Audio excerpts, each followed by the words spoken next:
Neyman-Pearson hypothesis. In the Bayesian formulation in section 2, but ultimately in the test,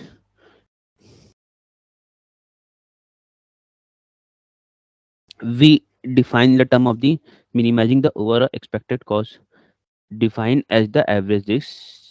Similarly, in the minimax formulation of section 2 prior, where not assume known any optimal define the terms of the minimizing the maximum of the condition expected cost under the two hypothesis.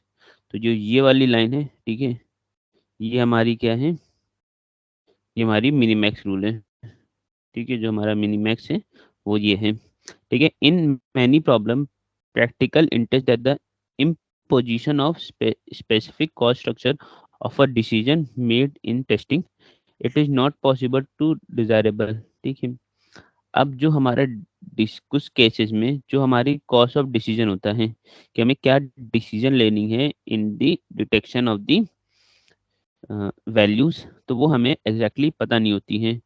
In such case alternative design criteria known as the Neyman Pearson criterion is often imposed. In this section we describe the alternative formulation, ठीक है। अब जो हम अभी जो हम normal हम चलते हुए आ रहे थे उसके से हट के, ठीक है, अभी तो हम प्रायर प्रायोरिटीज पे हम वर्क कर रहे थे, उसके अकॉर्डिंगली हमें चीज़ें पता थी, ठीक है, कि हमारी वैल्यू क्या आनी है उसके हिसाब से। अब जब हमें स्ट्रक्चर अप्रोक्सीमेटली नहीं पता होता है, उस केस में हम नेमैर पियर्सन क्राइटेरियन को लगाते हैं, ठीक है। अब देखिए इन टेस्टिंग, अब हमारे पास दो है एच नॉट और एच वन, दो हमारे पास हाइपोथेसिस है in testing H naught versus H one. There are two forms of error that made H naught can be falsely rejected or H1 be falsely rejected. These first, the first of these two error called the type 1 error or the false alarm. ठीक है। The second type is called the type 2 error or a miss. The term false, ठीक है। अब देखिए जो हमारा पहला error है that means H naught is falsely rejected और H1 is false rejected, ठीक है। तो उसको हम दो टाइप ऑफ एरर में डिवाइड करते हैं। जो हमारा एरर जो हम मतलब error made in the detection, उसके रिगार्डिंग हम क्या करते हैं, अपने एरर्स को दो उसमें करते हैं। एक हमारा फॉल्स अलार्म होता है और एक हमारा मिस होता है, ठीक है।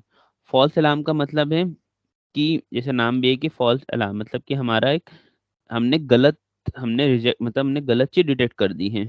और और टाइप 2 में क्या होता है कि हमने क्या किया है, जो हमें डिटेक्ट करना था वो हमने मिस कर दिया डिटेक्शन, ठीक है। तो उस चीज दोनों पे हमारे हमने प्रोबेबिलिटी निकालेंगे, ठीक है। The two types of type one जो हमारा वो फॉल्स अलार्म हो गया and the second type is the miss हो गया। The terms false alarm and miss come from the radar problem in which H naught and H1 usually represents the absence and the presence of the target.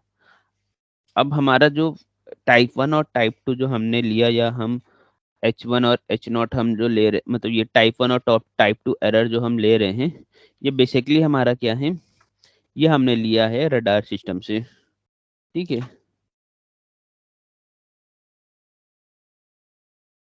Radar में basically हमारा क्या होता है कि हमने एक रडार में आप लोग ने पढ़ा होगा कि हम क्या करते हैं, एक सिग्नल भेजते हैं, ठीक है। वो क्या करता है, सिग्नल जाता है किसी से आपका टकराता है, फिर वो वापस आता है, ठीक है, ऑब्जेक्ट से डिफ्लेक्ट होके वो वापस आता है। अब हमारा क्या होता है उसमें भी हम दो चीज, एक तो होता है रडार गई तो हमारा सिग्नल गया, वेव गई, तो वो वापस नहीं आई, इसका मतलब क्या, वो मिस टारगेट हमारा मिस हो गया, ठीक है। अब दूसरा क्या है, रडार गई और मिस मतलब किसी चीज से रिफ्लेक्ट होके वापस आ गई, तो इसका बस ओह सॉरी वो चीज हमें डिटेक्ट नहीं करनी थी, ठीक। अब तो उस केस में क्या, वो हमारा एक फॉल्स अलार्म हो गया, मतलब हमने एक फॉल्स चीज हमने डिटेक्ट की है, ठीक है। करेक्ट एक्सेप्टेंस और H1 is similarly called the detection, ठीक है। फॉर द डिटेक्शन रूल, ये हमारा डेल, ठीक है। द प्रोबेबिलिटी ऑफ टाइप 1 error is known as the size और द फॉल्स अलार्म प्रोबेबिलिटी और the false alarm rate of del and well denoted as the PF del. Similarly, the probability of type 2 error called the miss probability, जो हमारा PM del से represent होगा, discuss the latter quantity where we talk about the detection probability P del D। ठीक है, P D del के बारे में, जो कि 1 माइनस PM होगा। ठीक है, ठीक है, मतलब हमने मिस किया। ठीक है, मिस करने की जो प्रोबेबिलिटी है उसका 1 करेंगे तो क्या होगा, जितनी बार हमने टारगेट को हिट करेंगे तो उसकी वो प्रोबेबिलिटी हो जाएगी। ठीक है, which is known, which is called as the power of the del. ठीक है, तो इसको हम पीडी को हम पावर ऑफ डेल बोलते हैं, जो कि डिटेक्शन डेल हमारा क्या है, डेल हमारा है डिटेक्शन प्रोबेबिलिटी। ठीक है, कि चीज़ों को डिटेक्ट करने की, ठीक है, हमारी प्रोबेबिलिटी क्या है वो हम इसे डिफाइन करते हैं डेल से। ये जो सब्जेक्ट है आपका थोड़ा सा, मतलब ये सारी चीज़ें आपकी सारी मैथमेटिकल और स्टैटिक्स पे बेस्ड है, तो आपको बेसिक्स ऑफ स्टैटिक्स, ठीक है, पता होना चाहिए कि एग्जैक्टली प्रोबेबिलिटी क्या है, ठीक है, रैंडम वेरिएबल क्या, उसके बारे में आपको आइडिया होना चाहिए पहले से। उसके बाद ही आप कुछ, मतलब आप इस सब्जेक्ट में थोड़ा सा आगे बढ़ पाएंगे। अब देखिए नेक्स्ट आपका है, हमने एरर डिफाइन कर दिया। हमने क्या डिफाइन कर दी कि हमारे दो टाइप ऑफ एरर है, उसके अकॉर्डिंगली हमने उनके सिंबल्स डिफाइन किए, और हमने जो हमारे डिटेक्शन की प्रोबेबिलिटी है, ठीक है, कि एग्जैक्टली क्या चीज़ डिटेक्ट हो रहा है, उसकी प्रोबेबिलिटी हम किससे डिनोट करते हैं, पीडी से, जो कि हमारा क्या होता है, 1 minus PM of del.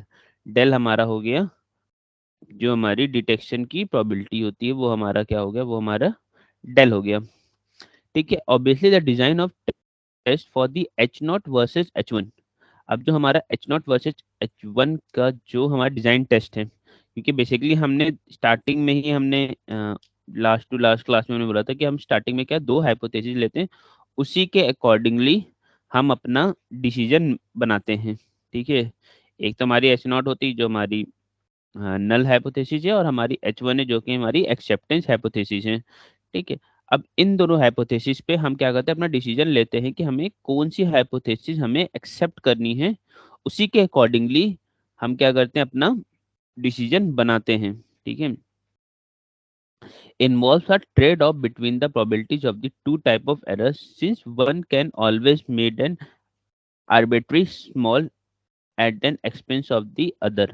The Bayes and the minimax criteria are the two way of trading off।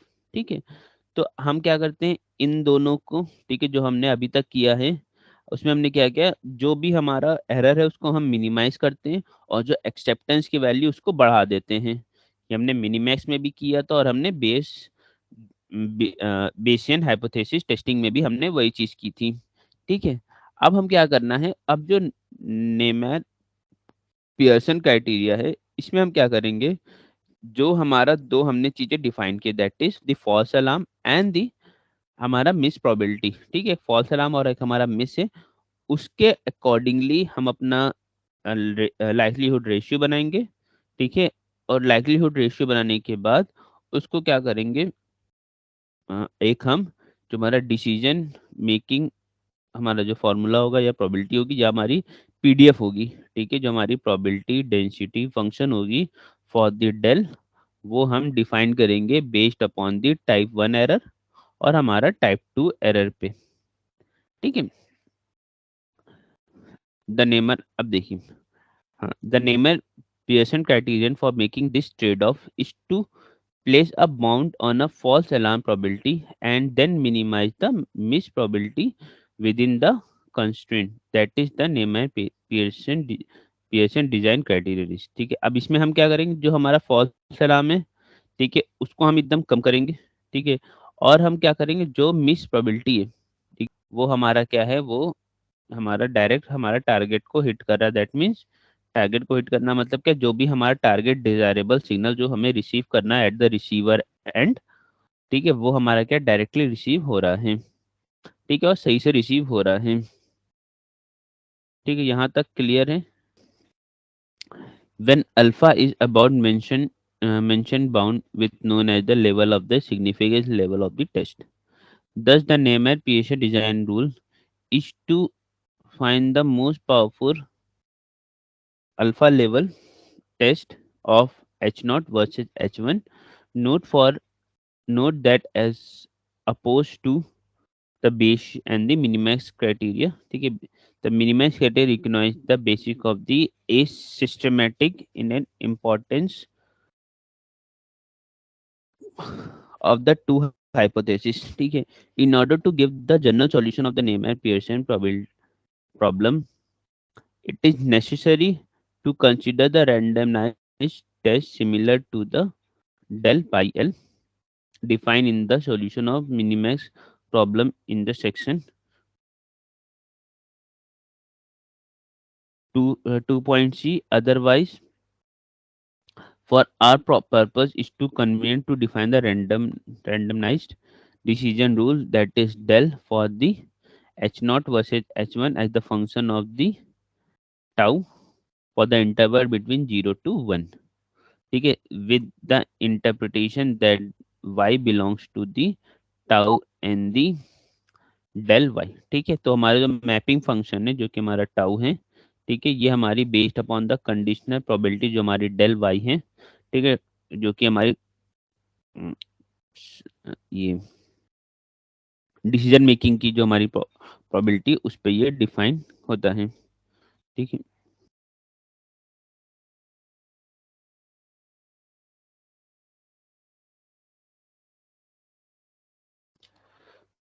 हमारा हो जाएगा डेल पाई एल वाई हो जाएगा 1. हमारा जो लाइक्लीहुड रेशियो वो हमारे टाउ एल से कम हो, टाउ एल के इक्वल हो तो क्यू लेंगे, ठीक है, और जीरो जब लेंगे जब टाउ एल से लाइक्लीहुड रेशियो की वैल्यू जो हमारी लाइक्लीहुड फंक्शन है उसकी वैल्यू कम होगी तब. अब टाउ एल हमारा इज अ थ्रेटोस correspond to the least favourable, ठीक है, जो हमारे फेवर करने वाली प्रोबेबिलिटी होती है, ठीक है, पाई एल, उसकी जो सबसे लीस्ट वैल्यू होगी हमारी टाउ एल होगी कि किस लीस्ट वैल्यू पे हम चीज़ों को फेवर कर रहे हैं, ठीक है, मतलब जो हम सेलेक्ट कर रहे हैं उसकी जो थ्रेशोल्ड वैल्यू होगी वो हमारी क्या होती है, टाउ एल होती है. With this definition we can see the unrandomised decision rule is special case of the randomized decision rule. In particular, a non-randomized um, rule del correspond to the random rules of the del y del dash y equal to del l. The difference between the two values of del is the index of the acceptance hypothesis, and the of del bar is the probability with which we accept h1. These coincide as long as del bar take only the two value 0 और 1, ठीक है.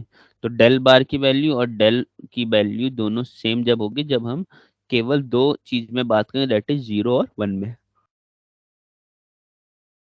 तो अब हमारी जो false alarm की जो probability हो जाएगी वो हमारी ये हो जाएगी P Y E del bar Y equal to del by E not del bar Y हमारा होगा integration tau del bar Y P not Y mu Y, ठीक है. ये हमारा फंक्शन हुआ जो हमारा फॉल्स अलार्म का हो जाएगा, ये हमारा डिटेक्शन का फंक्शन हो जाएगा कि जो हमारा डिसीजन का होगा, ठीक है.